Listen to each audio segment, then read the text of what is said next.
गांव के किनारे बसा छोटा सा घर, जहां सुबह की शुरुआत तुलसी के चौरे पर जलते दीपक से होती थी।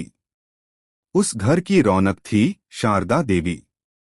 शारदा देवी पूरे गांव में अपनी समझदारी और स्नेह के लिए जानी जाती थीं। उनका एक ही बेटा था, रवि।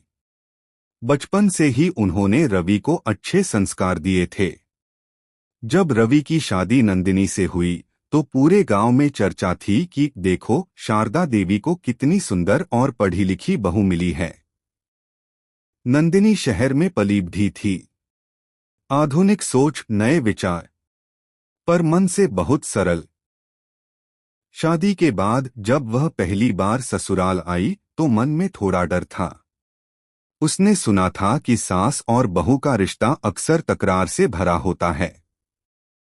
पर शारदा देवी ने जब पहली बार उसे गले लगाया तो नंदिनी का सारा डर जैसे पिघल गया।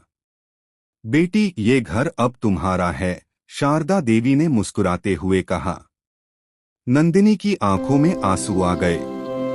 उसने सोचा, शायद मेरा ससुराल वैसा नहीं होगा। दिन बीतते गए। नंदिनी घर के काम सीखने लगी।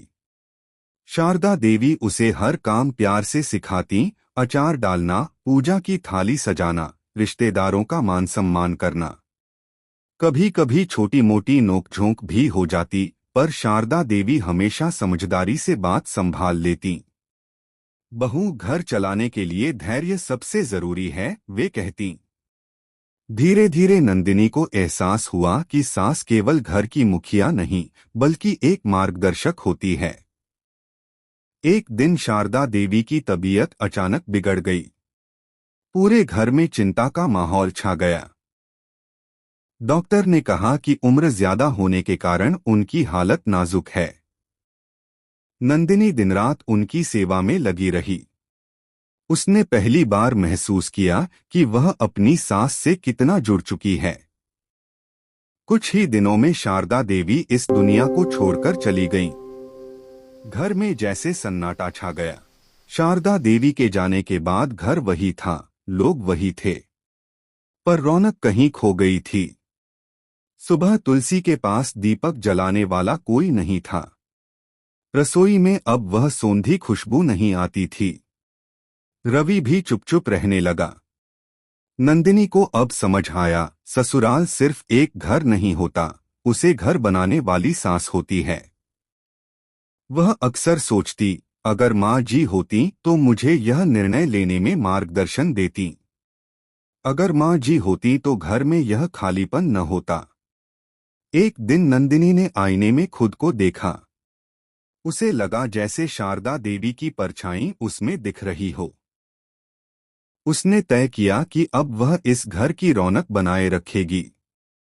सुबह उसने तुलसी के चौरे पर दीपक जलाया। रवि के लिए उसके पसंदीदा पराठे बनाए और पड़ोस की बुजुर्ग चाची को घर बुलाकर हालचाल पूछा। धीरे धीरे घर में फिर से मुस्कान लौटने लगी।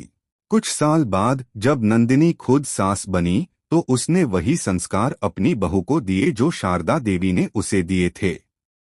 उसने अपनी बहू से कहा, बेटी, सास सिर्फ एक रिश्ता नहीं, एक अनुभव है।